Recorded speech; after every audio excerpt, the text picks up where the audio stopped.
हमारे साथ कोई ज्यादती की, दफ़ा 370 या 35 के साथ कोई छेड़छाड़ हुई तो तिरंगा उठाने वाला कोई भी आपको जम्मू कश्मीर में नहीं मिलेगा। उस वक्त आप लोगों ने पार्टी नहीं छोड़ी, तब भी उन्होंने तिरंगे का ही नाम लिया था कि तिरंगा उठाने वाला कोई नहीं मिलेगा। तो हमने बेग साहब को रिक्वेस्ट की कि आप आके ये तिरंगा झंडा लहराइए पार्टी ऑफिस में। तो हमने बेग साहब को लाया और उन्होंने तिरंगा झंडा लहराया और सब लोगों को ये बता दिया कि पीपल्स डेमोक्रेटिक पार्टी जो है वो सेकुलर पार्टी है। क्या फ़ोन पर कोई राब्ता किया था पीडीपी वालों ने आपके साथ कि हम ये करने जा रहे हैं, हम गुपकार डिक्लेरेशन में नेशनल कॉन्फ्रेंस के साथ जाने वाले हैं? पीपल्स डेमोक्रेटिक पार्टी के 3 नेता त्रिलोक सिंह बाजवा, वेद महाजन और चौधरी हुसैन अली वफा, इन 3 नेताओं ने एक चिट्ठी लिखी और उस चिट्ठी में उन्होंने ये कहा कि हमारा पार्टी में दम घुटता है। लेकिन उसके बाद त्रिलोक सिंह बाजवा ने यह कहा कि हमने पार्टी अभी छोड़ी नहीं है, सिर्फ अपनी बात पार्टी की हाईकमान के सामने रखी है। अगर पार्टी छोड़ी नहीं है तो फिर चिट्ठी पब्लिक क्यों की? और पीडीपी के नेता वेद महाजन ने जो कुछ कहा वो आखिरकार उन्होंने कहा क्यों? इस पर मेरे साथ बात करने के लिए पीपल्स डेमोक्रेटिक पार्टी के पूर्व नेता चौधरी हुसैन अली वफा हैं।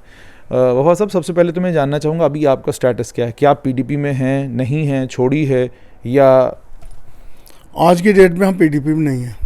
अच्छा, आप अभी पीडीपी में नहीं हैं। तो वो जो चिट्ठी आपकी पब्लिक हुई थी, क्या उसका मतलब ये है कि आपने पीडीपी से जो है दस्तबरदारी इख्तियार कर ली है, अब आप पीडीपी के पार्टी के फाउंडर मेंबर्स में से नहीं हैं? हाँ, बिल्कुल दुरुस्त बात है। आज हम उसकी बेसिक जो मेंबरशिप है उससे हमने किनारा कशी की है और आज से हम है ही नहीं पीडीपी के। एक सिपाही के नाते हमने काम किया वहाँ पे, एक वर्कर के नाते काम किया। तो हमें लगा वहाँ पे हमें घुटन महसूस हो रही है, तो इंडिविजुअल बंदा तो आज़ाद है, वो कहीं भी जा सकता है, उसके लिए कोई फुल स्टॉप नहीं है कहीं भी। लेकिन त्रिलोक सिंह बाजवा ने मीडिया से बातचीत करते हुए ये कहा कि अभी हमने पार्टी नहीं छोड़ी है, हम एक लंबे अरसे तक जो है मुफ्ती मोहम्मद सैयद साहब के साथ चलते रहे, उनकी वफ़ात के बाद भी हम पार्टी के लॉयल रहे, हमने कभी पार्टी नहीं छोड़ी। आप कह रहे हैं जी कि हमने छोड़ दी है, वेद महाजन जी भी कह रहे हैं हमने छोड़ दी हुई है। तो इतना तजाद आप तीनों के जो बयानों में इतना तजाद आखिरकार क्यों है? देखिए, बाजवा साहब ने किस तरीके से कहा, उन्होंने वो चिट्ठी शायद अच्छे तरीके से नहीं देखी होगी और प्रेस ने वो चिट्ठी देखी है, आपने भी देखी है। दोनों चीज़ों का एक ही मतलब है। जो चिट्ठी में लिखा हुआ है रिज़ाइन भी वही है और हाईकमान को नोटिस भी वो है हमारी तरफ से कि ये हमारी प्रॉब्लम है और इसकी वजह से हम इस पार्टी को छोड़ते हैं। उसका मतलब शब्द अर्थ जो है वो एक ही है। तो बाजवा साहब ने क्या सोच के मीडिया के सामने ये बात कही है, आज 3 बजे प्रेस कॉन्फ्रेंस हो रही है, उसमें ये जो डाउटफुल है ये सारा क्लियर हो जाएगा। एक चीज़ और आपसे समझना चाहेंगे, जैसे आपने कहा कि बाजवा साहब ने क्या कहा, चिट्ठी पे दस्तखत उन्होंने किए हैं, तो वो चिट्ठी लिखी किसी और ने थी और दस्तखत बाद में आप लोगों ने किए हैं, या चिट्ठी आप तीनों ने मिलकर लिखी है? नहीं, चिट्ठी तो हम तीनों ने मिलके लिखी है, तीनों ने वो कॉपियाँ पढ़ी हैं, उसके बाद हमने साइन किए हैं। अगर हमें उस चीज़ की नॉलेज नहीं तो हम साइन क्यों करते? किसी भी डॉक्यूमेंट में बिना पढ़े, अगर मुझे पढ़ना नहीं आता तो मैं किसी से पढ़वा लेता हूँ, मैं उसके मीनिंग निकलवा लेता हूँ और फिर उसके बाद मैं साइन करता हूँ। तो अगर मुझे आता है पढ़ने तो मैंने खुद पढ़ा है, मैंने खुद लेटर पढ़ा है, तो मैंने इसीलिए साइन किए हैं। इसी तरीके से बाजवा साहब ने भी, लेकिन मैं ये समझता हूँ कि बाजवा साहब ने पता नहीं क्यों कह दिया, जहाँ किसी ने कहलवा दिया उनसे। बड़े मैच्योर पर्सनैलिटी हैं, सबका मेंबर पार्लियामेंट हैं और मुफ्ती साहब के बहुत पुराने साथी रहे हैं पार्टी में, बहुत पार्टी के लायल रहे हैं। ये नहीं है कि वो किसी के कहने से उन्होंने पार्टी से रिजाइन किया है।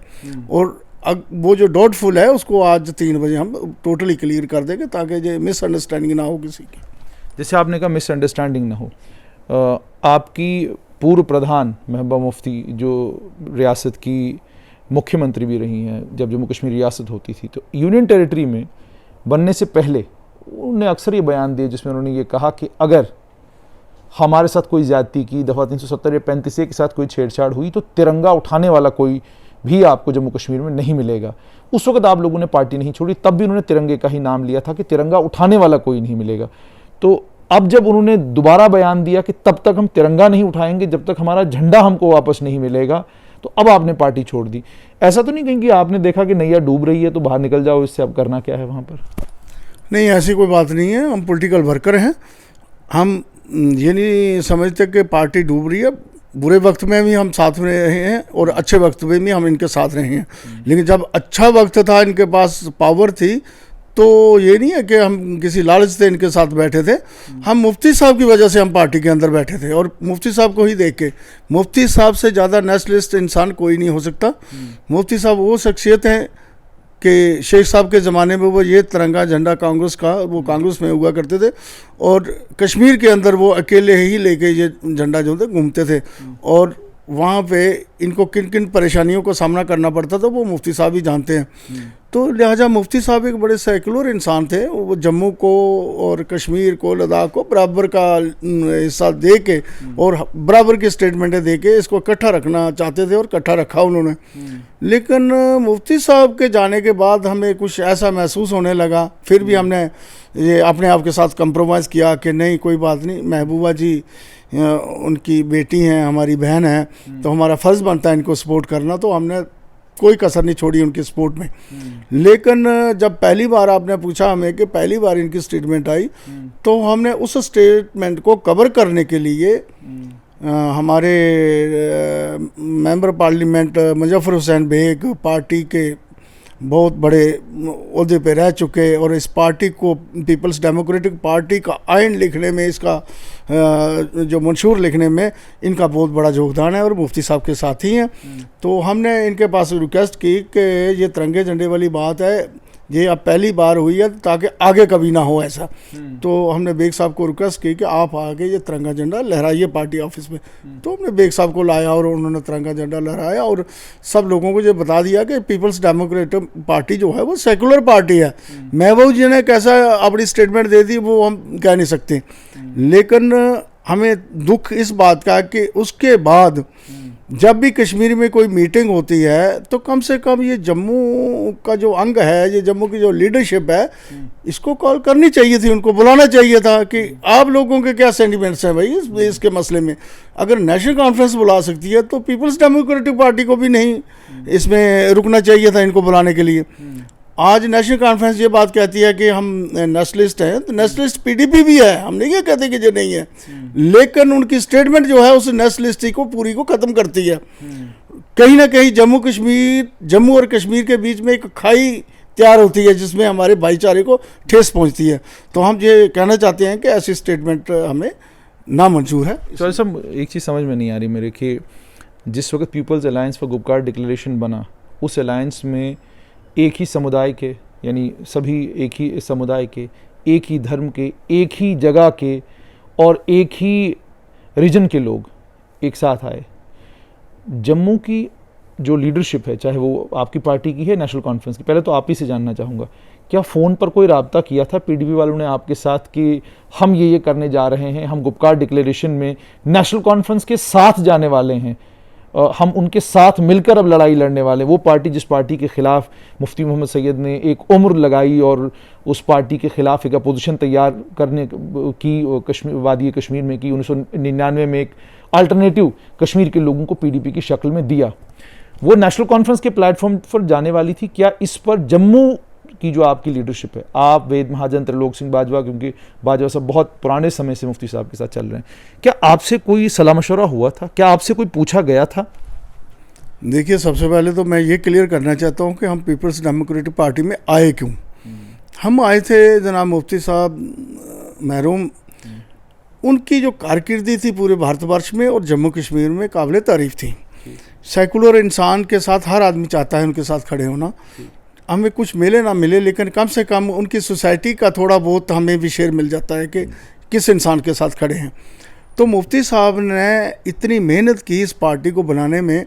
मैं ये भी कहता हूँ कि महबूबा जी ने भी बहुत मेहनत की, लेकिन जो योगदान मरहूम मुफ्ती साहब का था, उसने बड़ी मुश्किल से तिनका जोड़ के ये पार्टी बनाई।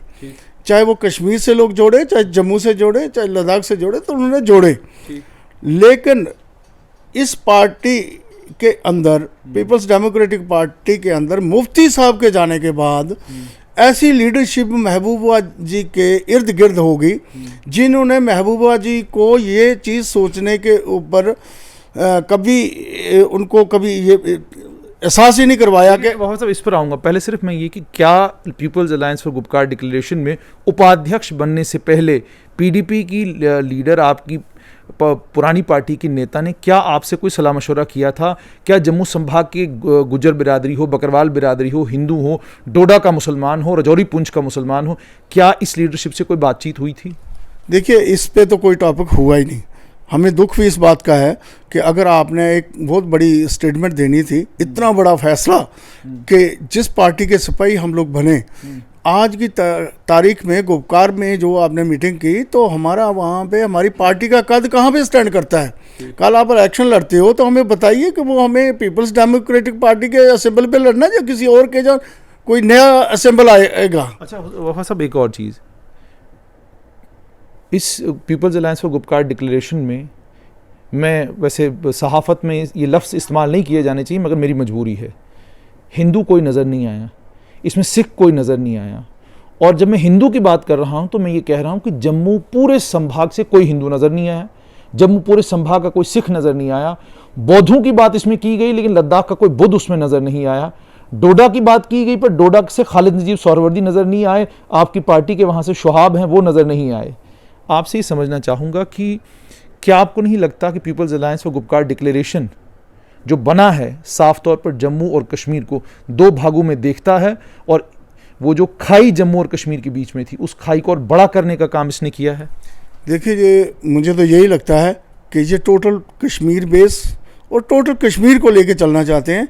इसीलिए शायद उन्होंने ये ऐसी मीटिंग की है कि हम सिर्फ कश्मीर के ऊपर ही लीडरशिप चलाएंगे और इसी पे पार्टी जो है। साहब, ऐसा तो नहीं कि इस इलाके के मुसलमानों को कम मुसलमान समझते हैं, इस इलाके के हिंदुओं को कम समझते हैं कि वो भी हकदार हैं स्टेट के, इस इलाके के सिखों को समझते हैं कि उनकी हमें कोई ज़रूरत नहीं, लद्दाख के बौद्धों को समझते हैं कि उनकी हमें कोई ज़रूरत नहीं? क्या पीपल्स अलायंस का ये तो नहीं, इससे ये तो नहीं जा रहा लोगों के बीच में एक? देखिए, वो इस चीज़ को समझे ना समझे, लेकिन मैसेज यही जाता है कि इन लोगों की उनको ज़रूरत नहीं है।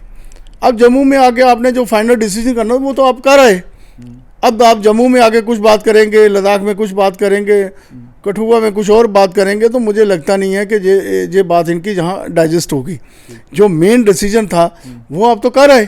नेशनल कॉन्फ्रेंस के साथ या दूसरी डिफरेंट पार्टियों के साथ आपने एक अलायंस किया, तो हमें लगता है कि जम्मू के लोगों की, जिसमें पुंछ, रजौरी, डोडा, भद्रवाह, किश्तवाड़, बनी बसोली, कठुआ, ये सारा एरिया इसमें आता है। तो कम से कम हम ये महसूस करते हैं कि हम लोग आपको एमएलए नहीं दे सके, लेकिन हमारा वोट बैंक तो था, हमारे लोग तो थे, हमारे लोगों की सोच तो थी। तो इसका मतलब ये नहीं है कि हम एमएलए नहीं दे सकते, तो आप हमें बुलाएं ना। एमएलए हमारे पुंछ, रजौरी से एमएलए निकले हैं, कोई ऐसी बात नहीं है। हमारा भरनाल से एमएलए बशीर अहमद रोनियाल साहब, उन्होंने 22-23 हज़ार बहुत अच्छा वोट बैंक बनाया। तो ये बदकिस्मती होती है, बैड लक होता है कि आदमी थोड़े से वोटों से हार जाए। तो इन्होंने ज़रूरत नहीं समझी हमारे जम्मू वाले लोगों को, चाहे वो हिंदू हो, सिख हो। दुखी हैं इससे? नहीं, इन्हीं चीज़ों से हम परेशान हो गए। और दूसरा मेन काज जो है बन गया, जो स्टेटमेंट तिरंगे झंडे की आ गई, तो बस ये मेन काज बन गया। तो मैं ये कहना चाहता हूँ, मैं सबसे पहले तो एक गुजर समाज से हूँ, और दूसरी बात यह है कि मैं साबका फौजी हूँ। तो हम इस तिरंगे झंडे का अपमान उन्होंने किस तरीके से कहा ये हमें नहीं पता, लेकिन उसके जो मैसेज गया है वो उलट गया है। तो हमें उस मैसेज को जम्मू के अंदर जब उस तरीके का मैसेज आएगा तो हमने अपने लोगों में रहना है। हमने इस तिरंगे झंडे को बड़ी मुश्किल से संभाल के रखा है। इस तिरंगे झंडे के लिए हमने कुर्बानियाँ दी हैं। कम से कम भी मेरे ख्याल में 25 से 30 लाख आदमी ने इस तिरंगे झंडे को हासिल करने के लिए कुर्बानी दी है, तब ये हमारा मुल्क आज़ाद हो गया। और आज की डेट में आप देख रहे हो कि चाहे वो करगिल की जंग हो, चाहे आज लद्दाख वाली चाइना के साथ हो, तो वहाँ भी हमारे जो भाई हैं, फौजी भाई, वो आज भी अपने खून की आहुति दे रहे हैं, अपनी जान की आहुति दे रहे हैं, कुर्बानियाँ दे रहे हैं इस तिरंगे झंडे के बचाने के लिए। और ये हमारी आइडेंटिटी है, ये हमारी पहचान है। सबसे पहले हमारा तिरंगा झंडा और हमारा मुल्क है, उसके बाद हम बाकी सब चीज़ें, उसके बाद हमारी पार्टी। अब आप पार्टी छोड़ चुके हैं? पार्टी ऑलमोस्ट हमने छोड़ दी, जब हो गया तो हो गया। अभी इससे चौधरी साहब, एक और बात जो सब जगह अंदर खाने चल रही थी कि आप तीनों लीडरों के बारे में कि सैयद अल्ताफ़ बुखारी जो अपनी पार्टी के हैं, उन्होंने राब्ता किया है आप सभी लोगों से, और आप लोगों पार्टी ज्वाइन करने वाले थे और एक बहाना ढूंढ रहे थे, तो आपको बहाना मिल गया, आपने पार्टी छोड़ दी। ये बात अंदर खाने सब जगह चल रही है। देखिए, मैं आपको ये क्लियर कर देना चाहता हूँ, हमारे अंदर रोष जरूर था, लेकिन हमारा किसी के साथ कोई कमिटमेंट नहीं है। मैं सच्चे दिल से कहता हूँ, मैं फौजी आदमी हूँ, मैं झूठ नहीं बोलूँगा, क्योंकि हमने इस तिरंगे झंडे के नीचे ने एक कसम ली होती है। जिस हमारे हाथ ऐसे सामने होते हैं और हमारे हाथों के ऊपर से बाइबल, गीता, कुरान और ग्रंथ साहब हमारे हाथों के ऊपर से निकलता है, तो और हमारे मुल्क का तिरंगा झंडा हमारे हाथों के ऊपर से निकलता है और हमें एक कसम दी जाती है कि इस तिरंगे झंडे के आन बान और शान के खिलाफ कभी कोई चीज़ हम डाइजेस्ट नहीं करेंगे, चाहे हमें आखिरी गोली, आखिरी सांस, आखिरी कतरा भी जो है इस तिरंगे के झंडे के लिए कुर्बान करना पड़ेगा। तो हम इसकी रखवाली और सरहद की रखवाली, अपने मुल्क की रखवाली, अपने लोगों की हिफाजत के लिए हम आखिरी कतरा भी जो है अपने इस मुल्क के लिए निशावर करेंगे। तो हमें कोई ऐसी चीज़ कह दे कि भाई आपका ये तिरंगा झंडा जो है ये इस तरह है, तो वो हमें डाइजेस्ट नहीं होगा। और हम उन्हीं लोगों में रहते हैं जहाँ हमें ये चीज़ें फेस करने बड़ी मुश्किल बात है। पॉलिटिकल रिपरकशन से डर रहे हैं आप, इसलिए पार्टी छोड़ रहे हैं। एक तो सियासतदान की सबसे बड़ी बात ये होती है कि जब तुंदिए मुखालिफ हो, हालात बहुत ख़राब हों, तो भी आप एक आइडियोलॉजी और एक सोच के साथ जुड़े हुए रहते हैं। तो आज आपको ये लग रहा है कि वोट बैंक खिसक रहा है इसलिए छोड़ देते हैं, या वाकई आपके अंदर सिर्फ अपने मुल्क को लेकर और अपने मुल्क के झंडे की अजमत को लेकर आपके अंदर ये है कि नहीं जी, और झंडे के बारे में आपको नहीं बोलना चाहिए था? क्योंकि एक साल मुझे लगता है महबूबा मुफ्ती जेल में रही, आपने पार्टी नहीं छोड़ी। उससे पहले भी जो हालात बने, आधे से ज़्यादा लोग आपकी पार्टी के, कोई अपनी पार्टी में चले गए, कोई बीजेपी में चले गए, कुछ लोग नेशनल कॉन्फ्रेंस में घुस गए, ठीक है, तो आपने पार्टी नहीं छोड़ी। तो क्या सिर्फ ये झंडे की अजमत है, या आपको ये लग रहा है कि यार सियासी ज़मीन खींचने लगी है, छोड़ दो इस पार्टी को? देखिए, सियासी तो उन लोगों की खिसकती जो एमएलए बने होते हैं, हम लोग तो एमएलए भी नहीं बने। हमें क्या उसका फिक्र, अगर हमने 5,000 लिया, 10,000 लिया, तो वो 5,000 वाला भी हारा, 20,000 वाला भी हारा, 10,000 वाला भी हार गया जम्मू में। लेकिन वो एक हवा ऐसी थी कि यहाँ पे नेशनल कॉन्फ्रेंस का गांधीनगर में टोटली 800 वोट मिले उनको, और हमारे कैंडिडेट ने 10,000 वोट लिया। ये नहीं है कि हमारी ज़मीन यहाँ पे खिसकी। यहाँ पे जो भी चीज़ थी, ये हम कहते हैं पार्टी का भी योगदान होता है, लेकिन इंडिविजुअल भी हमारे लोगों के साथ वो अपने पब्लिक रिलेशन हैं, तो हमारे से लोग नाराज़ नहीं हैं। वो पार्टी के स्टेटमेंट से नाराज़ जरूर हैं, लेकिन हमारे से नाराज़ नहीं है। और ना हम ये चीज़ सोच के कि पार्टी की कोई ज़मीन खिसक रही है। तो हम तो बुरे वक्त में भी साथ रहे, अच्छे में भी इनके साथ रहे। हमने अच्छे वक्त में इनसे अपेक्षा नहीं की कि ये हमें कुछ दे देंगे, हमने इनको दिया है, लिया इनसे कुछ नहीं आज तक। आखिर में आपसे जानना चाहूँगा कि आपने इशारों में ये बात की थी कि पार्टी के अंदर कुछ लोग, क्या आप उन टेक्नोक्रेटों की बात कर रहे हैं, उन ब्यूरोक्रेटों की बात कर रहे हैं जो रिटायर हुए थे, तो रिटायरमेंट के फ़ौरन बाद मंत्री भी बने, एमएलसी भी बने, अच्छी पोजीशनों पर रहे, या आप महबूबा मुफ्ती के रिश्तेदारों की बात कर रहे हैं, जिस रिश्तेदार जो उनके इर्द गिर्द 24 घंटे घूमते रहते हैं, जिनकी वजह से आप पार्टी की लीडरशिप से दूर हो गए? इनमें से किन की बात आप कर रहे हैं? देखिए, मैं नहीं कह रहा ये सारा जानकार है, सारी बिल्ली की तरह हम अपनी आंखें बंद करके ये नहीं कह सकते कि भाई मुझे कोई नहीं देख रहा है दूध पीते हुए, या कबूतर की तरह बिल्ली को देख के कबूतर आंखें बंद कर लेता है, मुझे कोई नहीं देख रहा, मैं बच गया हूँ, और बिल्ली आती है खा जाती है कबूतर को। और यही हमारी पार्टी के अंदर हुआ कि इन्होंने जो भी किया, वो बहुत बड़ी मिसालें हैं। ये रातों रात इन्होंने लाए, यहाँ बीसी बना दिए ला के पैराशूट से। हमें ये भी नहीं पता इस बंदे की मेंबरशिप भी है कि नहीं है, वर्कर मरता रहा जहाँ। जो पार्टी के ये लॉयल लोग थे, चाहे त्रिलोक सिंह बाजवा था, वेद महाजन था, दमन वसीम था, चाहे कुछ और लोग थे, जब जिन्होंने 10-10, 15-15 हज़ार, 12-12 हज़ार वोट लिया, लेकिन वो एक पैराशूट से लोग आए, पैराशूट से लेके आज मैं पूछता हूँ वो है कहाँ, बता दो दें।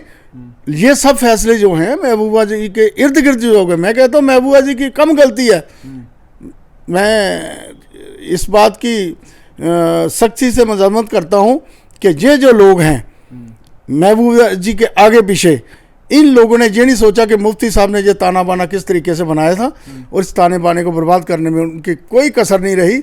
और मैं ये भी जानना चाहता हूँ उनका पॉलिटिकल एक्सपीरियंस क्या है, उनके पास क्या क्वालिफिकेशन है पॉलिटिकल, कितने बोर्ड लिए हैं जो नज़दीक बैठे हुए हैं। वो रातों रात आते हैं तो वो कैबिनेट मंत्री बनते हैं, तो वो बताएं तो सही अपनी क्वालिफिकेशन, हमने किया क्या है, वो उनको किस उसके ऊपर ले लिया, क्या क्वालिफिकेशन है उनकी पॉलिटिकल लाइन में। मैं तो सोचता हूँ कि ये सिर गिने जाते हैं, उसकी एजुकेशन बाद में देखी जाती है। सबसे बड़ी एजुकेशन उसके सर है, उसके साथ लोग कितने हैं। तो आज की डेट में ये जो तबाही की है, चाहे वो जम्मू में की, चाहे कश्मीर में भी। आज तो हमने जम्मू में हम लोग खुल के आ गए। ऐसे लोग हैं कश्मीर के अंदर जो मुफ्ती साहब के बहुत बड़े लाइल, और उनको साइड लाइन किए हुए हैं। कुछ दिनों के बाद आप देखिए वहाँ से कितने निकलते हैं। तीसरी बात आपने की थी कि आपकी अल्ताफ़ बुखारी साहब से कोई बात, हमारी कोई ऐसी किसी से बात नहीं है, हम पॉलिटिकल वर्कर हैं, हम जहाँ बैठेंगे अपनी जगह हम बना लेंगे। बहुत बहुत शुक्रिया। तो आपने सुन लिया कि चौधरी हुसैन अली वफ़ा जो पीपल्स डेमोक्रेटिक पार्टी में एक लंबे समय से जुड़े हुए थे, उन्होंने साफ तौर पर ये कह दिया है कि हम अब पीडीपी का हिस्सा नहीं। आज दिन में प्रेस कॉन्फ्रेंस भी होने वाली है, उसमें और बातों का खुलासा किया जाएगा। मगर सवाल ये कि जैसे उन्होंने कहा कि तिरंगे की आन बान और शान के लिए हमने पार्टी छोड़ी। हम अगर चाहते तो उस समय भी पार्टी छोड़ सकते थे जब महबूबा मुफ्ती जेल में थी, हम उस समय भी पार्टी छोड़ सकते थे जब बाकी लोगों ने पार्टी छोड़कर अपनी पार्टी बीजेपी या नेशनल कॉन्फ्रेंस ज्वाइन की, लेकिन हमने उस समय पार्टी नहीं छोड़ी। लेकिन अब पानी सर के ऊपर से निकल गया जब बात तिरंगे की आई। मैं एक फौजी हूँ और अपने तिरंगे के साथ की हुई कोई भी बेहुरमती बर्दाश्त नहीं कर सकता।